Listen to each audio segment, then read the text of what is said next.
રાજકોટ લોધિકા ખરીદ વેચાણ સંઘની ચૂંટણીમાં આજે ફોર્મ ભરવાનો છેલ્લો દિવસ છે. આજે અંતિમ દિવસે પ્રદેશ ભાજપ તરફથી તમામની જે સેન્સ લેવાની છે, નિરીક્ષકો આવ્યા હતા અને એમનો મેન્ડેટ આપવામાં આવશે.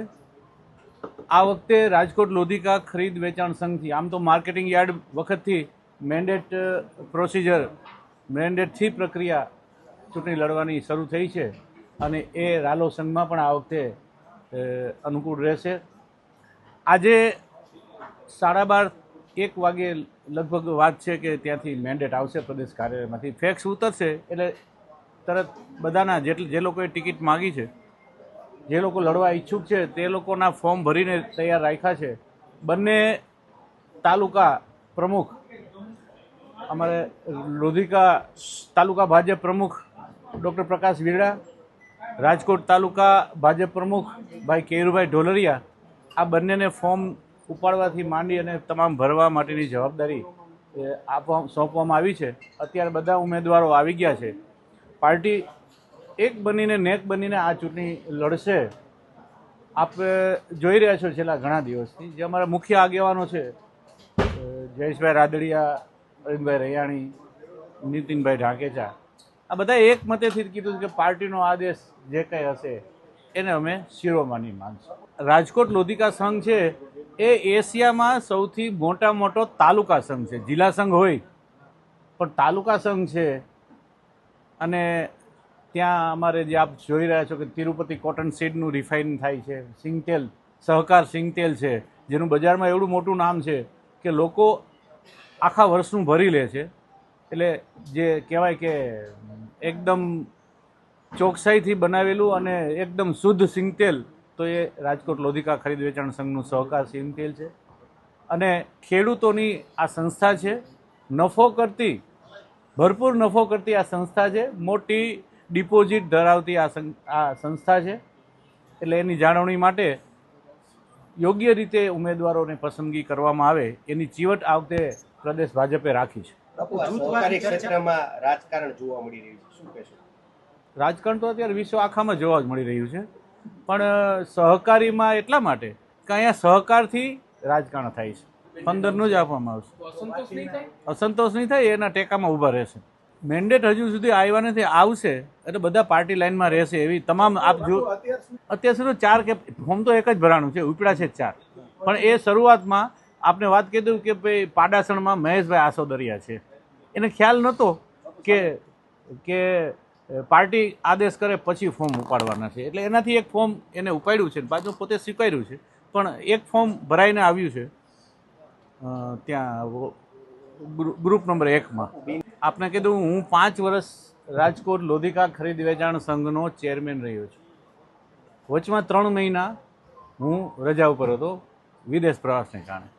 પણ આજે આ બધા આપના માધ્યમથી કહેવા માગું છું કે 15 લોકો નિવૃત્ત થયા છે. 15 લોકો નિવૃત્ત થયા છે, પણ છતાં એક પણ ભરતી છેલ્લા 5 વર્ષમાં થઈ નથી.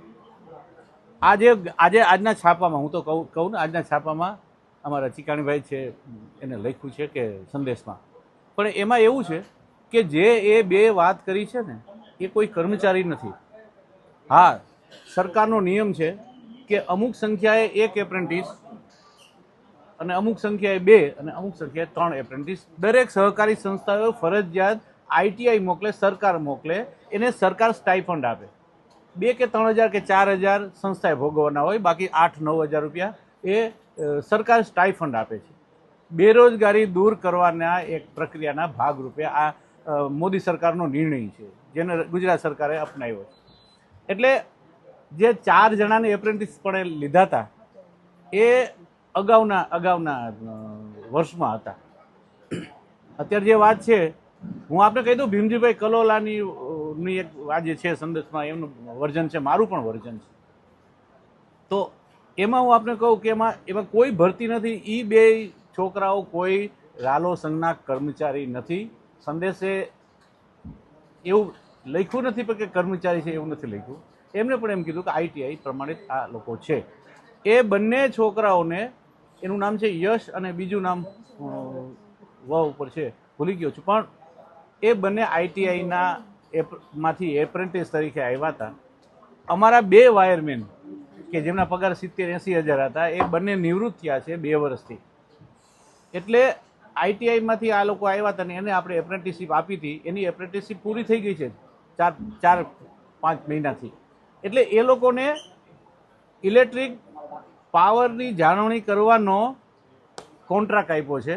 હું 3 મહિના નહોતો એ દરમિયાન કાર્યકારી ચેરમેન અરવિંદભાઈ રૈયાણીએ તેમને ઇલેક્ટ્રિક કામ કરવાનો કોન્ટ્રાક્ટ આપ્યો છે 11,200 રૂપિયામાં. એટલે આ સ્પષ્ટતા છે. આ માત્ર એક ચૂંટણી હોય એટલે આપને ખ્યાલ છે થોડોક વિવાદ તો રહેવાનો. આ વખતે પણ પાર્ટી તમામ લોકોને આમાંથી આ વખતે નિરીક્ષકોએ ઝીણવટભરી રીતે તમામ પ્રક્રિયા પૂરી કરી છે. યોગ્ય ઉમેદવારને પસંદ કરવામાં આવશે અને બધાએ સેન્સ વખતે કીધું છે કે જેની પસંદગી થશે એ ઉમેદવાર અમને શિરોમાન્ય રહેશે, કે પાર્ટી લાઇનમાં જ રહેશે બધા. અને મોવડી મંડળ આ અંગે બધાના સંપર્કમાં જ પણ છે. અને આ તો પરિવારનો મામલો છે. પરિવાર હોય ત્યાં આમ વાસણ ખખડે ક્યારેક, પણ મોટાભાગના જૂથ બિનહરીફ થશે. એકની વાત કરી છે એટલા માટે ફોર્મ ભરાઈ ગયું છે એટલે હું નક્કર રીતે ન કહું, પણ એ પણ ઘીના ઠામમાં ઘી પડી જશે. સમગ્ર એશિયા ખંડમાં રાજકોટ લોધિકા સંઘ એટલે મોટો સંઘ છે. એની ચૂંટણી યોજાઈ રહી છે ત્યારે આજે ફોર્મ ભરવાનો છેલ્લો દિવસ છે. 61 લોકોના ફોર્મ ભરાવાના છે. જે 15 લોકોને પાર્ટી મેન્ડેટ આપશે એ ચૂંટણી પ્રક્રિયામાં જોડાવાના છે. સંપૂર્ણપણે પાર્ટી લાઇનમાં ચૂંટણી થવાની છે. રાજકોટ જિલ્લાના અમારા પ્રમુખ અને અમારા પ્રભારી સંપૂર્ણપણે એના માર્ગદર્શનમાં ચૂંટણી યોજાઈ રહી છે ત્યારે જે કોઈ વ્યક્તિનું પાર્ટી મેન્ડેટ આપશે એ ચૂંટણી લડશે. એવું કંઈ છે નહીં. જયેશભાઈ રાજકોટ જિલ્લાના સહકારી ક્ષેત્રના આગેવાન છે, અમારા માર્ગદર્શક છે. એટલે જૂથની કે એવી કોઈ વાત છે નહીં. મેં કીધું એમ કે સમગ્ર ચૂંટણી પાર્ટી લાઇનમાં યોજાવાની છે. પાર્ટી જે આદેશ કરે એ પ્રમાણે ચૂંટણી થવાની. ફોર્મ કેને ઉપાડ્યા એ મારા ધ્યાનમાં નથી, પરંતુ પાર્ટીએ જે યોજના બનાવી છે એ યોજના પ્રમાણે બધા મંડળીના આગેવાનો મતદારો આગળ વધવાના છે.